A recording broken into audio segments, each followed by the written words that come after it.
সন্ধ্যার সময় আমাদের কম বেশি সবারই কিন্তু হালকা পাতলা একটু স্ন্যাক্স খেতে হয়, আর সেটা যদি হয় মজাদার মোমোস, চাউমিন, পিৎজা, বার্গার, তাহলে তার কোনো কথাই নেই। আসসালামু আলাইকুম everyone, welcome to my new video.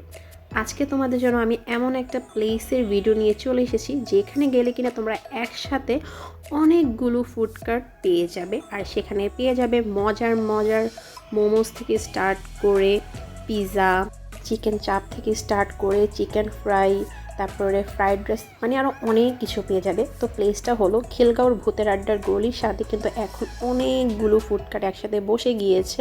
মানে এটা খিলগাঁওর মধ্যে কিন্তু একদম মানে চেনা জানা একটা মানে প্লেস, কাউকে বললেই কিন্তু এই জায়গায় নিয়ে আসতে পারবে, একদম তালতলা মার্কেটের সাথে। আর আমি যেহেতু অনেক বেশি মোমো পছন্দ করি, তো ভাবলাম আজকে কেননা এখান থেকে মোমোই খেয়ে যাই। তো ফার্স্ট টাইম একটা ফুডকার্ট থেকে এই মোমোটা নিয়ে নিয়েছিলাম, যেটা কিনা 6টা মিলে 100 টাকা। তো আমি একটু তোমাদেরকে টেস্টটা দেখিয়ে দিই।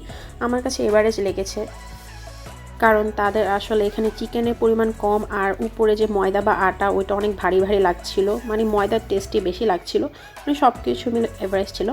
পরে ভাবলাম যে আরেকটা ফুডকার্ট থেকে ট্রাই করি, তো তাদের কাছ থেকে আমি এখানে ফ্রাইড মোমোটা ট্রাই করতে চাচ্ছিলাম। আর দেখো আমি তোমাদেরকে একটু জুম করে দেখাচ্ছি, এখানে চিকেন চাপ, তারপরে ফ্রেঞ্চ ফ্রাইজ, বার্গার, মানে অনেক কিছু আছে।